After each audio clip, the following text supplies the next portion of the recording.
Okay, so now we got eyewitness testimony. Okay. And we need to do a factors affecting accuracy of eyewitness testimony. What This accent includes... was that? I don't know. This includes misleading information, anxiety, and age of witness. Great. So, starting with misleading information.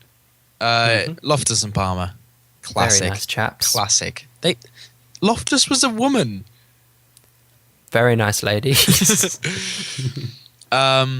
So, basically, they showed a group of participants a video of a car crash, and the participants were then questioned about the video they just watched.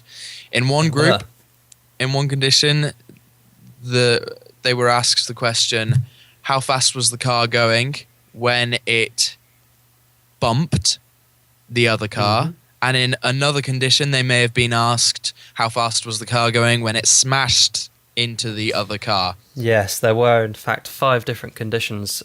They used the verbs smashed, collided, bumped, hit, and contacted because they were harsher and less harsh words used. And what were the results?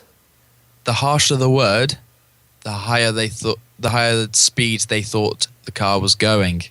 That is Thus true. proving that using the harsh verb increases the thingy. Yeah, you know what I mean. Yeah. Because it was misleading. And also they followed up on this, and a little bit separately, they also asked participants whether they saw any broken glass, and the participants in the smashed condition were more likely to say yes. There wasn't actually any broken glass, though. No, it was a lie. It was a lie. Big lie. I know. Doesn't that raise ethical issues? I think it does. Okay, let's go through a few, just one more study to give you a bit more depth, or breadth, should I say. This was a barn study. It's called a barn study, which is another video of a car crash, and participants were asked how fast the car was going when it passed in condition 1 the stop sign, or condition 2 the barn. This didn't really matter what they said because they weren't thinking about that. That wasn't the focus of the study. But a week later, they asked all the participants whether they saw what they saw in the video. And weirdly, in condition 2, when the participants were asked what speed the car was going when it passed a barn, 17% of them actually reported seeing a barn in the video. But there was no barn. It was also a lie. So many lies. Oh, God. Okay. Anyway, moving on to anxiety as a factor affecting accuracy of eyewitness testimony. First of all, we have a meta-analysis, which is, we'll come to it in research methods, but it's basically a study of lots of studies. Food for thought. Basically, this found that heightened anxiety negatively impacts accuracy of eyewitness testimony. So the more het up you are, the less likely you are to recall accurately. Yes, and from this, there's people called Yolks and Dodson made up a law called the Yolks Dodson Law. Well, they didn't actually make it up, they found it. And supported as 58 witnesses to a bank robbery were asked questions. Those that were threatened recalled more accurately. And this led to this Yolks Dodson Law, which basically means the less emotionally aroused you are, the worse your performance. But also, if you're very, very emotionally aroused, you'll have bad performance too. And that there is an optimal point, think of it as a graph with a big rainbow, where performance is on the left and emotional arousal is on the bottom. In the middle, you have a nice middle optimal emotional arousal with very high accurate recall. And that's the Yolks Dodson Law. If you get more aroused than that, your recall starts to drop off. It does. So, moving on to the weapon focus effect. What is this, Joe? Basically, independent groups design, again. Mm-hmm. One group, participants were taken into a room where they were asked to wait, and they could hear a discussion or an argument going on in the adjoining room.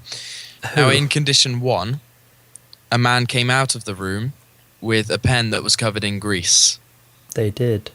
And in condition 2, a man with a paper knife covered in blood came out of the room. A bit more heated, wasn't it? Yeah, I imagine so. So what happened when they were asked to identify the man? Well, condition 1 were more accurate in identifying him. So why was this? Well, after monitoring eye movement, they found that participants' attention was physically drawn to the weapon. So it was drawn to the knife and away from other things such as facial characteristics. So people in condition 2 with a paper knife and blood were a lot more likely to just see the weapon and not the characteristics of the man or men. Exactly. Beautiful. And that concludes anxiety, which yes, just leaves age. By the way, each of these factors could be a big essay, so you better be listening. Oh, yeah. So if you had a question saying, outline and evaluate research into the effects of age on accuracy of eyewitness testimony, you would talk about these things. Firstly, source monitoring. This was a study where parents told their 3 to 8-year-old children. They weren't all 3 to 8-year-old, they were in between that. Okay.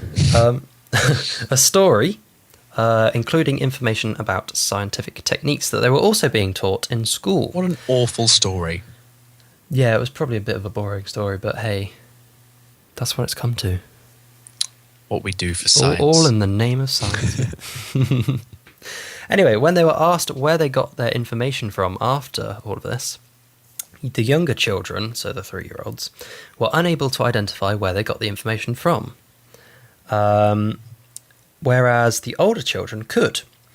They were more likely to say, oh, that was from my mother, that was from school. Indeed. They were, which suggests that younger children are much worse eyewitnesses and more perceptible to post-event information. Excellent. And on the flip side to that, we have the elderly. We do have the elderly, the beautiful elderly. Oh, yeah, the once beautiful elderly. Ouch. So some elderly people were asked questions about a staged event, and 80% of the elderly, compared to 20% of younger adults, failed to mention that an attacker in this staged event had a knife in his hand. This suggests that they are less effective at recalling information in eyewitness testimony. It's not very good, is it? No. Bit of a big detail saying that he's got a knife in his hand. I know. How could you miss that? Weapon focus effect, guys. Oh dear, elderly.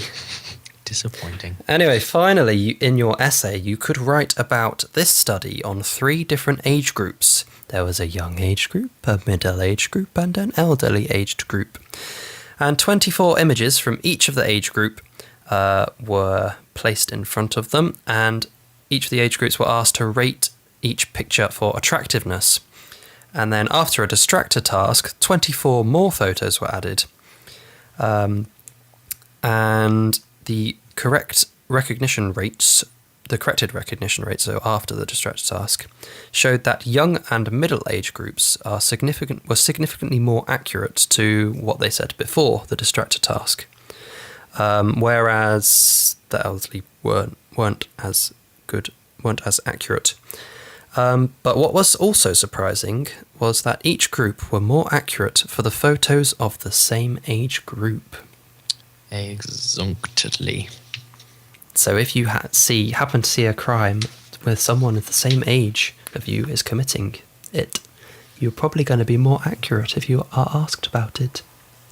Yes, so that brings us nicely onto the general evaluation. Not quite sure it does, but there we go. Well, I'm going to say it does.